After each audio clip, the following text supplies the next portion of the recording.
Después de la muerte brutal, injusta de Jesús, viene la resurrección. ¿Pero qué significa la resurrección? ¿Qué dicen los relatos evangélicos sobre Jesús resucitado?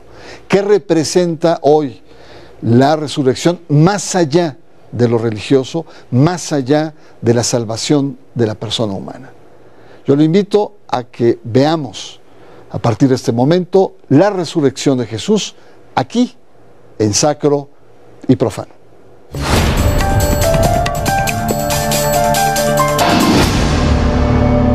Resucitar es volver la vida después de la muerte. Es la pervivencia del mismo sujeto. Por ello, la resurrección constituye un símbolo de la trascendencia. La creencia en la resurrección aparece desde el antiguo Egipto al realizar ciertos ritos y por el cuidado al embalsar los cuerpos. El judaísmo y el islam aceptan la existencia de la resurrección. Sin embargo, para el cristianismo es el pilar de su fe. Textos del Nuevo Testamento relatan que después de que los romanos crucificaron a Jesús, fue ungido y enterrado en una tumba, pero Dios lo resucitó de entre los muertos y se apareció a muchas personas en un lapso de 40 días antes de ascender al cielo para sentarse a la diestra de Dios. Los 4 evangelios muestran que el Cristo resucitado, al regresar, encargó a María Magdalena y a las mujeres anunciar a los hombres, entre ellos a Pedro y los apóstoles, la resurrección.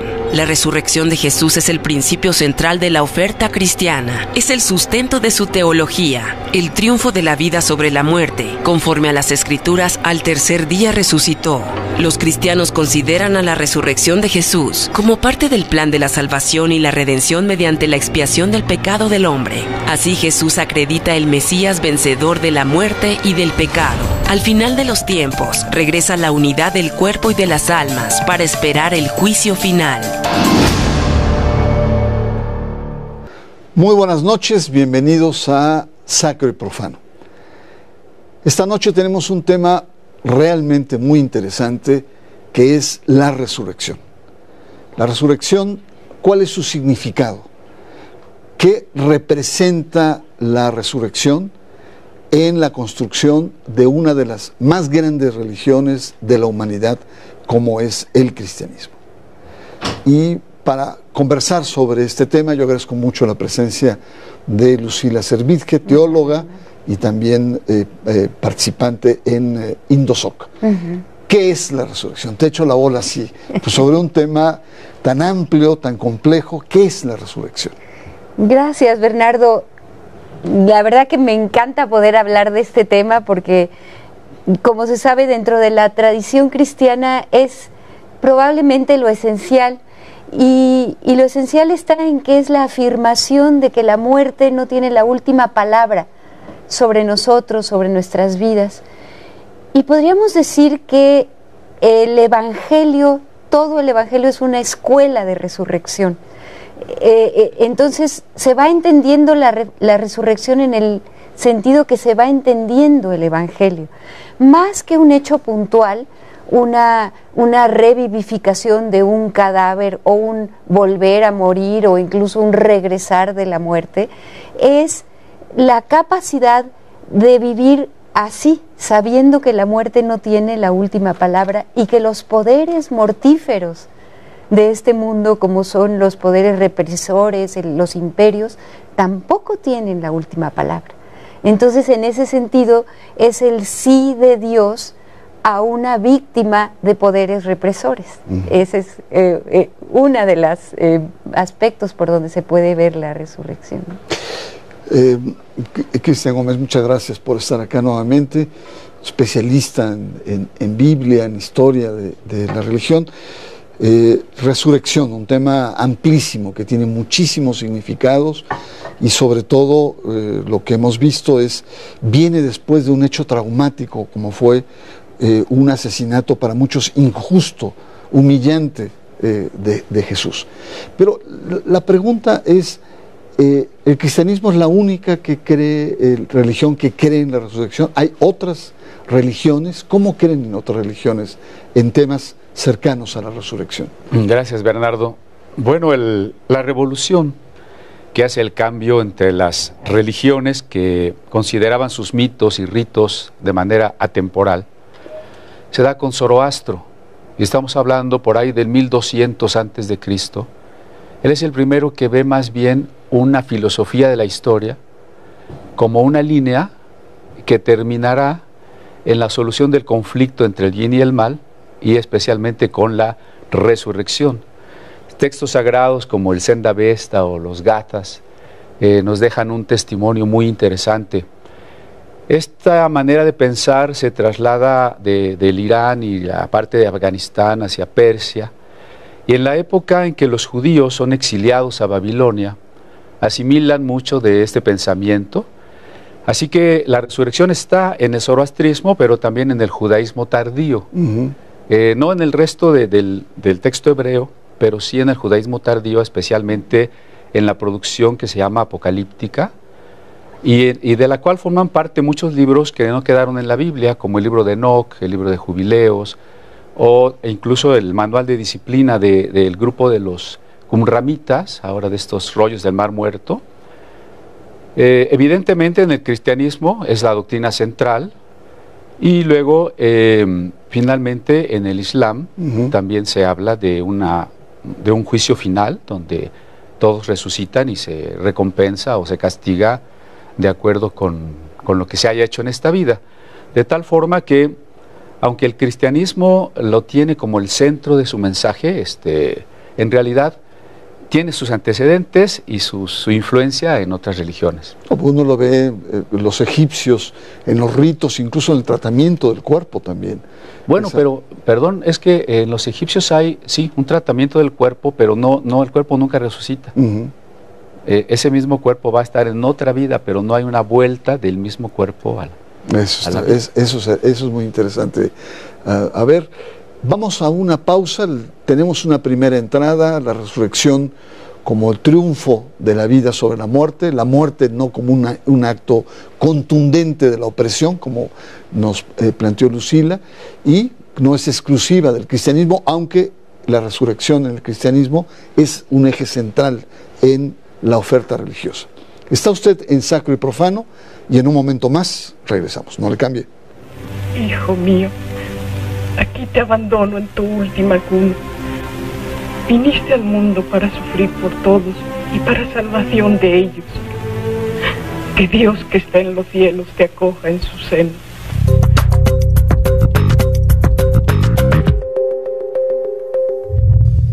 Regresamos.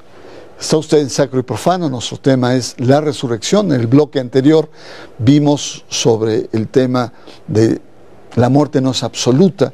En el caso de Jesús lo muestra, pero tampoco la resurrección es un tema exclusivo del cristianismo, aunque en el cristianismo es una parte central.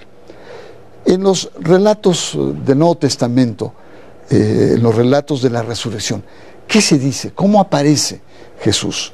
¿A quién se le aparece? ¿Y qué repercusión tiene, sobre todo en la cantidad de seguidores que tenía en ese momento? Lo primero es que no hay propiamente relatos que describan la resurrección. Tenemos dos tipos de relatos en los cuatro evangelistas, y luego tenemos referencia a las apariciones también en Pablo. Tenemos relatos de la tumba vacía, relatos de no está. Jesús no está donde lo dejamos. Ese es de diferentes maneras. Todos de alguna manera giran alrededor de lo que se considera original, que es el de Marcos. Muy simple y muy sencillo. Fueron las mujeres, encontraron que la piedra estaba movida, encontraron adentro un joven que les dice, no está, ha resucitado. Y las mujeres se van. Lucas y Mateo aumentan un poco, incluso aumentan el número. Juan aumenta a 2 jóvenes y dice que son ángeles, y es realmente en Juan está también María Magdalena encuentra la tumba vacía. Es la primera incluso. María, sí, allí en Juan, María es la primera, encuentra la tumba vacía y va a llamar a Pedro y a Juan, y se van, ellos se van y se queda María. Y ahí es donde empiezan los relatos. Luego tenemos 8 relatos de apariciones a lo largo de todo el Nuevo Testamento. 2 en Marcos, no, 2 en Mateo, 2 en Lucas, es donde está la aparición en Emaús, que es, yo creo que paradigmática de lo que es esto, la experiencia de la aparición. En el Nuevo Testamento se dice ofté, se dejó ver. Es más que propiamente una, como decíamos ahí, un cadáver reanimado, que no fue un cadáver reanimado, se dejó ver, se mostró. Yeah. Entonces, lo esencial de todos esos relatos es la experiencia de encuentro. Yeah. ¿Cuál es la prédica de Jesús después en estas apariciones? ¿Qué dice? ¿A quién se dirige? ¿Cuál es su comportamiento? Yo creo que la primera parte de la prédica es precisamente su aparición. Especialmente en el Evangelio de Lucas, los apóstoles reunidos piensan que están viendo un espíritu. Y él les dice, no, tóquenme. Un espíritu no tiene carne y huesos, tóquenme, vean que soy yo mismo. Y como ellos todavía no lo creen, come con ellos, mostrándoles entonces que la resurrección tiene que ser consecuente con una muerte física, con un nacimiento físico, porque la creación de Dios es una creación física. La creación física que está sujeta a la muerte tiene que ser redimida en una redención física. Entonces la encarnación, la muerte y la resurrección tienen que ser físicas. El segundo punto que Jesús enfatiza tras la resurrección es en qué consiste el reino de Dios. No es aquel Mesías que se esperaba como político militar que impondría el gobierno de los judíos al mundo, sino un reino que nace en el corazón de los hombres, el amor, y por tanto no puede ser impuesto, tiene que ser decidido en respuesta al amor divino. Y entonces Jesús promete una presencia espiritual con todos los creyentes hasta el fin de los tiempos, llamado el Espíritu Santo. Entonces de ahí en adelante Él no estará físicamente ya en un lugar específico, pero estará en todo lugar y en todo momento con los creyentes a través del Espíritu, estableciendo un reino amoroso que transforme finalmente a la humanidad. Lucila, entendiendo un poco que en la tradición judía había esta dimensión teocrática, donde los líderes religiosos eran también líderes políticos, sociales, esto que nos plantea de ir más allá es algo importante. Pero ayúdanos a entender esta resurrección de la carne. ¿Qué quiere decir? ¿Qué quiere decir? ¿Cómo entender, cómo comprenderla? Una persona que ha sido muerta, ha sido asesinada, que después, tóqueme, ¿cómo estoy acá? ¿Qué significa la resurrección de la carne? Una de las explicaciones a esto es la claridad de que el pensamiento bíblico no es un pensamiento dualista, como podría ser el griego, que separa radicalmente espíritu y materia, sino que considera al ser humano una unidad, sí, de cuerpo y alma, o de cuerpo-espíritu, o de cuerpo y conciencia, o materia y conciencia, una unidad, una unidad que forma a la persona toda. Entonces la resurrección es de la persona toda, no es propiamente solamente esta idea a veces tan fácil de explicar, es que su alma ya se fue al cielo y que eso es la resurrección, sino es toda la persona como un nudo de relaciones, como un núcleo relacional. Y entonces es ese núcleo relacional el que experimenta, en el que se vive la resurrección. Quisiera dar el ejemplo de Monseñor Romero. Monseñor Romero dice, he recibido muchas amenazas, sé que mi vida corre peligro, pero sé que resucitaré en el pueblo salvadoreño. Por ahí va la resurrección de la carne. Y tomando esta cuestión de resucitar, incluso más allá del cuerpo, más allá de la carne, y más allá de lo simbólico, ¿qué representó para el cristianismo? ¿Qué representa primero en esa comunidad, que me imagino ha de haber quedado absolutamente choqueada, y después en esa propuesta religiosa que hoy llamamos cristianismo? Hubiera sido absorbido el cristianismo desaparecido como una secta gnóstica más de la época si no hubiera entendido la importancia de la creación física. En ese sentido, los cristianos precisamente no eran dualistas. hoy diríamos que la gente se imagina que su almita se va al cielo. Y el mensaje paulino del Nuevo Testamento en general no es ese, sino vamos a resucitar como seres completos, integrales, y eso es lo que daba esperanza, por ejemplo, a los mártires durante más de 200 años de persecución de los césares romanos contra el cristianismo, y en otras épocas a los disidentes cristianos también en la Inquisición y otros momentos, ¿no? Cuando hay que enfrentar el martirio, el propio Apocalipsis dice, sé fiel aunque te maten, y yo te voy a dar la vida, pero pensando en la vida de resurrección. Entonces, el cristianismo fortalece a sus seguidores a lo largo de toda la historia en la espera de esta corona de vida, pero también le permite distinguirse de cualquier otra religión en donde el cuerpo no importa. Y especialmente para nuestra época, retomar la importancia de mi cuerpo, de que yo soy mi cuerpo, eso es fundamental. Y el hecho de que la creación toda requiere ser cuidada, porque la salvación no es etérea, sino es esta creación, es muy importante, por ejemplo, para la ecología en este momento. Claro.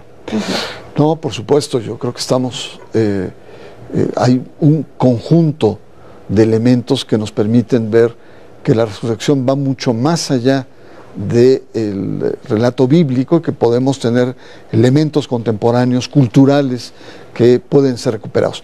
Pero vamos a un corte y regresamos con nuestro tema, la resurrección, aquí en Sacro y Profano. Regresamos, estamos con resurrección, está usted en Sacro y Profano, estamos en nuestro último bloque, que es cerrar, concluir un tema que es vasto, es complejo, es filosófico, tiene componentes culturales, históricos, pero es fundamental para entender la propuesta del cristianismo. Y el tema, ya en la última intervención señalaba sobre el impacto que tiene en la propuesta del cristianismo la resurrección, pero también se habla sobre el fin de los tiempos, y el cristianismo nos conduce como una especie de este fin de los tiempos ideático. ¿Cuál sería esta perspectiva? Resurrección siempre relaciona o está en el contexto de apocalíptica, de escatología, que es el estudio de los últimos tiempos. La primera implicación de la resurrección es que el creyente recibe, o el seguidor de Jesús recibe un poder para ser diferente, ser transformado, y eso ya es una irrupción de la dimensión escatológica en la historia. Pero a partir de San Agustín en Occidente se entiende que la historia tiene causas y tiene una finalidad. Al paso del tiempo, esta idea de finalidad de la historia se seculariza y pervive en ciertas corrientes filosóficas que, aunque no hablen específicamente de resurrección, esperan un final feliz de la humanidad, como el positivismo de Augusto Comte, o el marxismo, con todo su materialismo dialéctico, o Immanuel Kant, hablando de al final de los tiempos una paz perpetua, ¿no? Entonces, todas las ideas que vean en la humanidad un final feliz son una secularización del apocalipsis cristiano. Interesante. Podemos hacer hasta un programa sobre eso, ¿no te parece? Sí, Lucila, ¿por qué el tema es tan complejo? ¿Por qué cuando hablamos de resurrección, desde el punto de vista teológico, desde el punto de vista pastoral, es complicado entrar? Yo pienso porque se ha separado del Evangelio y se ha separado, se ha considerado como otra cosa diferente de lo que es nuestra salvación. Y regresando, si vamos al Evangelio, el Evangelio no podemos encontrar allí datos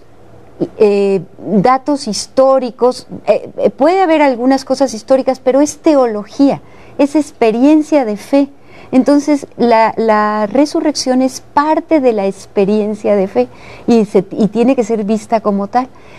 Y en ese sentido, el Evangelio, regresando a esta cuestión de que el Evangelio todo es escuela de resurrección, vamos teniendo signos de resurrección en las cosas más sencillas, en curar, en partir el pan, compartir el vino, bailar en una boda. Esas son las experiencias de resurrección que se van dando, ¿no? Lo resumía muy hermosamente Ignacio Ellacuría cuando decía, es que el sentido de la resurrección es saber vivir como resucitados en la historia. Claro. Entonces, cuando queremos entenderlo desde un punto de vista histórico, físico, fisiológico, es muy difícil de entender. No, contradice, digamos, todos los principios,